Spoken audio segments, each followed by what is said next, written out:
আমার মেয়ে তো তেমন ক্ষমতা নেই যে আলাদা সংসার করবে, পারলে তাই করতো। দেখুন,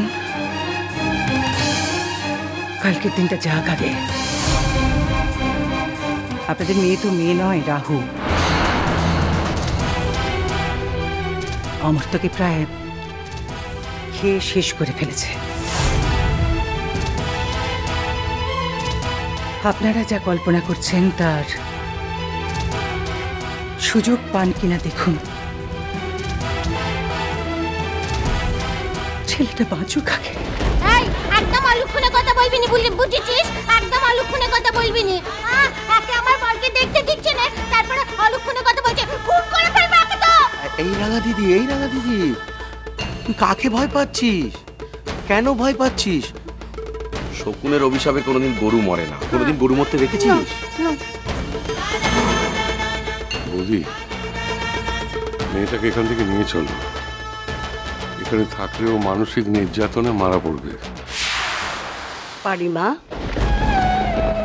তোমার স্মৃতির সিঁদুরের ওপর তোমার কোনো জোর নেই।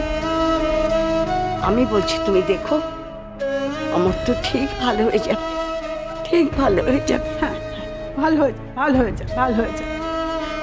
আমি তো ভালো হয়ে গেলে না, তুমি আর তোমার স্বামী তোমার বাবার কাছে কি থাকবে? কেমন?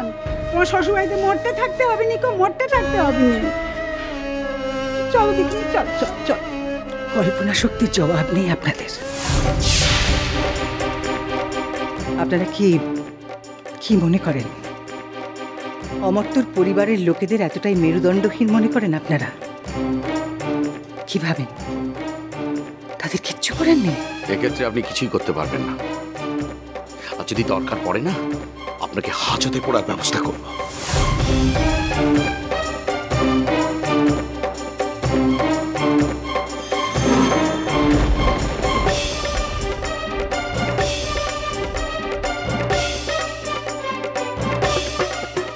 শুনতে পেলে তোমার বউকে ওরা কি বলছে? কথাগুলো তুমি ইনভাইট করছো নন্দিনী। তুমি এতখানি অসভ্যতা করতে পারো, কিন্তু আমার কল্পনার অতীত ছিল। অনেক হয়েছে, আর নয়। আর নিজেকে লোকের কাছে হাস্যকর করো না নন্দিনী, এবার থামো প্লিজ। তুই আমার বরকে চোখের দেখা একবারও দেখতে দিলি নি তো? একবারও আমার বরটাকে চোখের দেখা দেখতে দিলি নি? আমি তোকে আজকে বলে যাচ্ছি, একটা দিন আসবে যেদিন আমিও আমার বরকে তোকে চোখের দেখা দেখতে দেবো নি। হ্যাঁ, একদম দেখতে দেবো নি। মিলিয়ে নিস তুই। পারিমা, চলো বাড়ি চলো।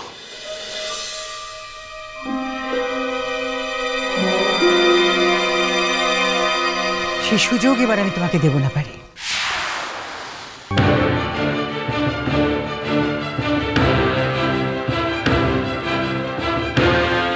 এইবার আমি তোমাদের ডিভোর্সটা করাবো, আর সেটা করবে অমর্ত্য নিজে।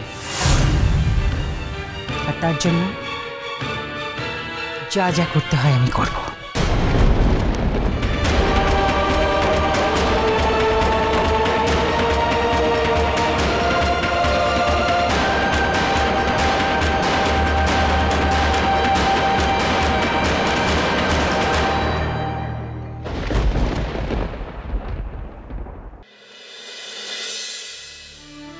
এসো আরশি, তুমি নীলের ঘরেই বসো। নীল আসলে একটু বেরিয়েছে, আরে চলে আসবে এক্ষুনি। ততক্ষণ আমরা একটু গল্প করি। বসো বসো। নাও, গল্প টল্প সব হবে, তার আগে ঠান্ডা শরবতে টুক করে খেয়ে নাও। ইস, আচ্ছা আমি এই বাড়িতে এলেই তোমরা আমার সঙ্গে এমন গেস্ট ট্রিটমেন্ট করো না, আমার ভীষণ লজ্জা করে। গেস্ট ট্রিটমেন্ট আবার কি আরশি? তুমি আমার ছোট বোনের মতো, তাই ছোট বোনটার ওর থেকে তোতেপুরে এসছে, আমি বড় দিদি বাড়িতে বসে আছি, তোমার জন্য আমি এটুকু করবো না বলো? বাহ বাহ বাহ বাহ বাহ বাহ বাহ, তোমরা সব জমিয়ে গল্প করতে শুরু করে দিয়েছো তুমি। হ্যাঁ, আমার মামুনিটা এলো, তাকে যে একবার আমার ঘরে নিয়ে যাবে সে কথা কারোর মনে পড়লো না। দেখেছো কেমন হিংসে করছে? দেখেছো আমরা একা একটু গল্পও করতে পারবো না। বসুন আঙ্কেল। বসছি বসছি, বসবো তো বটেই মামুনি, কিন্তু তার আগে ভূমির একটা কথা ছিল, মানে সে কাজটা আগে সেরে নি। তোমাদের তো মানে ভয়ঙ্কর গরমে তোমাদের বিয়ে হচ্ছে কিছুই, তাই তো? তো মানে এবার কথা হচ্ছে যে পোলাওটা ভালো হবে না বিরিয়ানি মানে আমি না কোনটা বেটার হবে না দুটোই আমি ডিসাইড করতে পারছি না।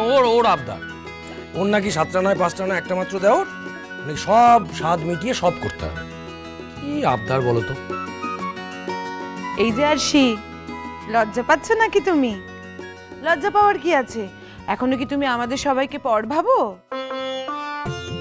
তা কেন? বলছি নীল কি আজ ওদিকের কাজ কমপ্লিট করে তবেই আসবে নাকি? ও বাবা, আরশি নীল তোমাকে কিছু বলেনি? না মানে কি বলার কথা বলছো বলো? আজ হচ্ছে না তো, লয়ার 27 তারিখে ডেট দিয়েছেন। তাহলে আজ কেন? আমাকে তো বললো কাজলের ওখানে যাচ্ছে, আমি তো ভেবেছি। আর বলো না আরশি, আমার ছেলের যখন যেরকম ঝোঁক ওঠে আর কি। আসলে কি জানো তো মামুনি, ও তো খুব অনেস্ট ছেলে, তাই ভাবছে বুঝি কাজলকে ঠকানো হচ্ছে।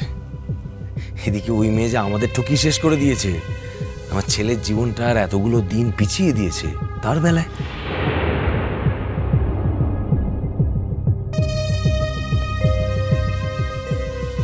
কেন গেছো কাজলের কাছে? শাড়ি গয়না সব দিতে গেছে। মানে? না না, মানে ও এই বাড়ি থেকে যা যা পেয়েছিল সেই সব। যা, ওগুলো বিক্রি করে তাহলে বাকি জীবনটা কাজল কাটিয়ে দিতে পারবে। বাকি জীবনে খাওয়া পড়ার সংস্থানটা হয়ে গেল, নইলে তো রাস্তায় দাঁড়িয়ে রোজগার করতে হতো। তাজা বলেছ, এইসব মেয়েদের আর এনিওয়ে আরশি, তোমাকে একটা কথা কিন্তু আমি এখন থেকেই বলে রাখছি, বিয়েটা একবার হয়ে গেলে তুমি কিন্তু নীলকে শক্ত করে ধরে রাখবে, রাশ একদম তোমার হাতে রাখবে। কোনোভাবে যেন আমার দেওরটি এদিক ওদিক না করতে পারে। আসলে বোঝোই তো, নীল বড্ড নরম মনের ছেলে, আর ওর মন এতটাই নরম যে সব সময় কাজলের জন্য কাতর হয়ে থাকে।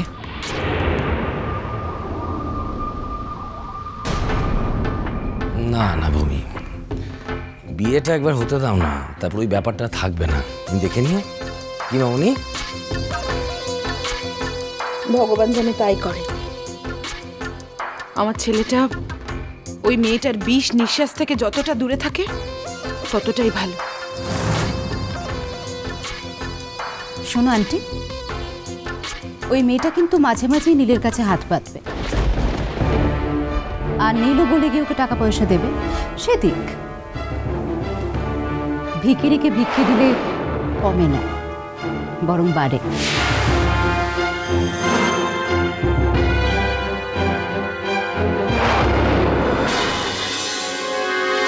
ব্যাস,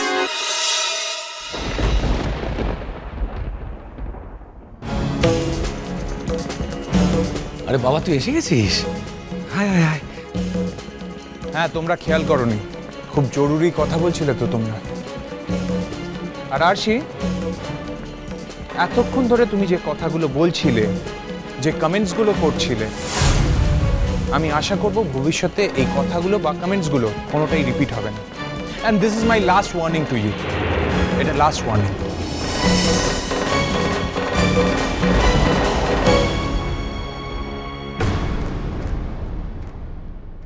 কাজলের পাশে আমি দাঁড়াচ্ছি, আর আমার মনে হচ্ছে সূর্যর পাশে এবার তুমি দাঁড়াতে চলেছ। তাহলে দেখা যাচ্ছে মূল লড়াইটা সূর্য পানিগ্রাহী ভার্সেস কাজল পানিগ্রাহী হলেও প্যারালালি আর একটা লড়াই শুরু হয়ে যাচ্ছে। সেটা হলো বিনায়ক পট্টনায়ক ভার্সেস সৃষ্টি মুখার্জি।